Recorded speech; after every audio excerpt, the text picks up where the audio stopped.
Olá, sejam muito bem-vindos ao capítulo 12, Processo Adiabático.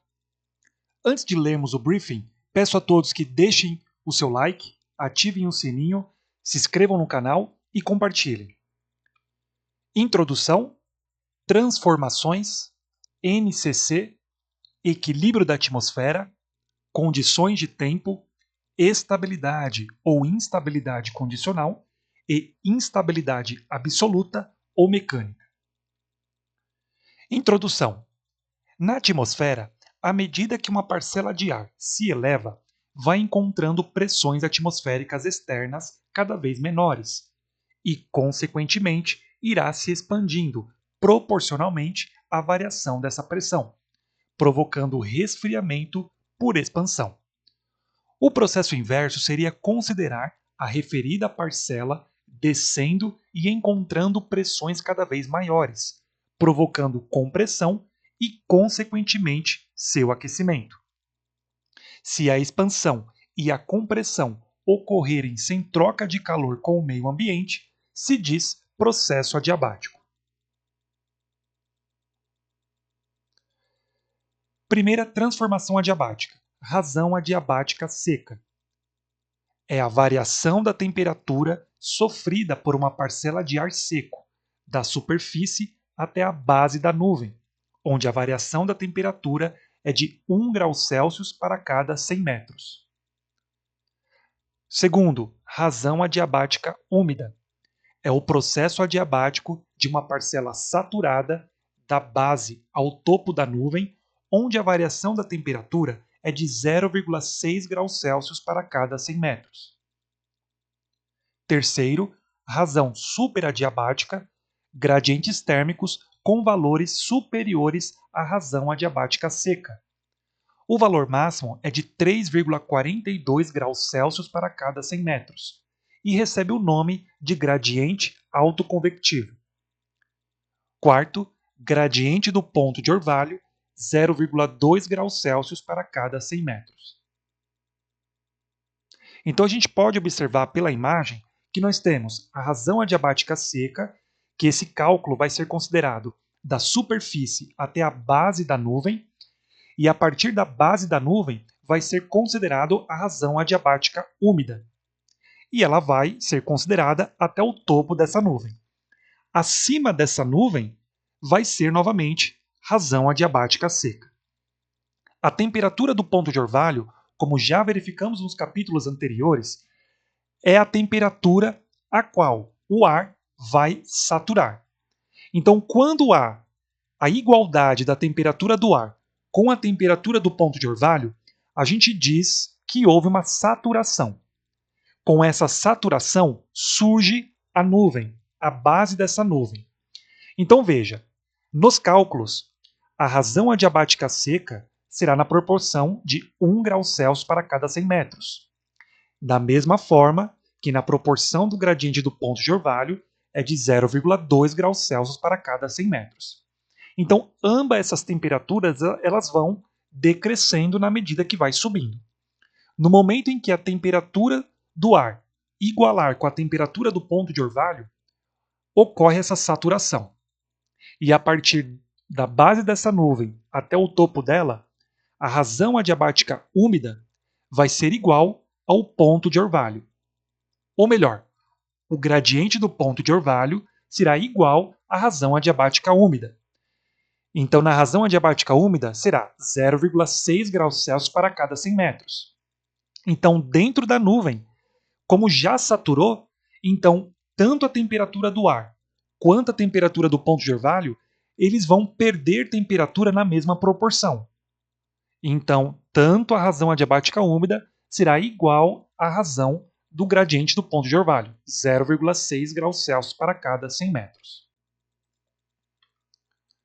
A razão adiabática seca, 1 grau Celsius para cada 100 metros, e a temperatura do ponto de orvalho, 0,2 graus Celsius para cada 100 metros, decrescem à medida que vão subindo. Quando a diferença entre os dois valores torna-se nula, isto é, quando as duas temperaturas se igualam, a parcela de ar satura, e a partir daí começa a condensação do vapor d'água e a consequente formação de nebulosidade convectiva. A fórmula para encontrar a altura das nuvens convectivas será H, altura, é igual a 125 vezes T, temperatura do ar, na superfície, menos PO, ponto de orvalho, na superfície. E o resultado será em metros. Importante, essa fórmula só pode ser aplicada em nuvens formadas por correntes convectivas, cumuliformes. Então veja, tanto o cálculo da razão adiabática seca, razão adiabática úmida e do ponto de orvalho poderá ser utilizado em nuvens cumuliformes e estratiformes. Agora, para encontrarmos a altura de uma nuvem convectiva, ou seja, somente cumuliformes, será através dessa fórmula na tela.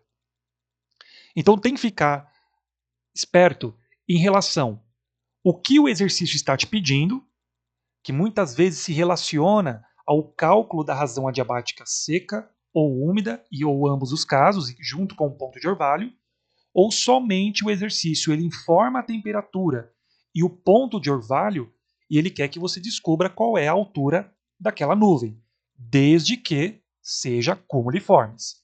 Se tiver um exercício relacionado a estratiformes, não poderá ser utilizada essa fórmula. Equilíbrio da atmosfera. A atmosfera real possui gradiente térmico que varia desde valores negativos, como a inversão térmica, até um valor máximo de 3,42 graus Celsius para cada 100 metros. A comparação do valor do gradiente térmico da atmosfera com o valor da razão adiabática determinará a condição de equilíbrio. Então vamos verificar qual é o comportamento em relação ao equilíbrio do ar seco. Então a gente fala que a atmosfera está com equilíbrio instável quando o gradiente térmico for maior que a razão adiabática seca, ou seja, qualquer proporção acima de 1 grau Celsius para cada 100 metros.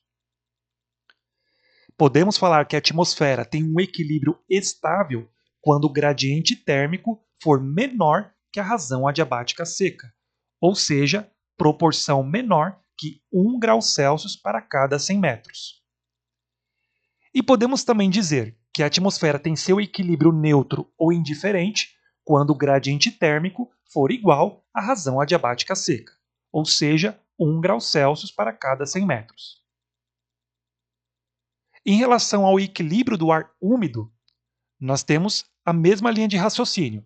Então, gradiente térmico maior que a razão adiabática úmida, ou seja, maior que 0,6 graus Celsius para cada 100 metros, dizemos que a atmosfera tem equilíbrio instável. No equilíbrio estável, o gradiente térmico vai ser menor que 0,6 graus Celsius para cada 100 metros. E no equilíbrio neutro ou indiferente, o gradiente térmico será igual a 0,6 graus Celsius para cada 100 metros. Então veja, quando se tem um equilíbrio no ar seco e um equilíbrio estável, tanto no ar seco quanto no ar úmido, teremos formações de nuvens relativas à estabilidade atmosférica. Se for tratar em relação à instabilidade, tanto no equilíbrio do ar seco quanto no equilíbrio do ar úmido, surgirão nuvens que estão associadas ao equilíbrio instável da atmosfera. Então vamos verificar as condições de tempo associado a esse equilíbrio. Na instabilidade, o que vai ser gerado? Correntes ascendentes, turbulência, nuvens cumuliformes, precipitação de caráter de pancadas e visibilidade irrestrita. Agora, no equilíbrio estável à estabilidade, teremos ausência de turbulência, nuvens estratiformes, precipitação leve e contínua e visibilidade restrita. Estabilidade ou instabilidade condicional.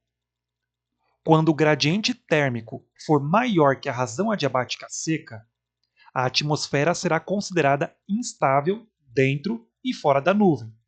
Porque veja, quando for realizar a comparação do gradiente térmico em relação à razão adiabática seca ou úmida, se esse gradiente for acima da razão adiabática seca e também da úmida, consequentemente, teremos instabilidade dentro e fora da nuvem, e aí está associada a nuvens cumuliformes.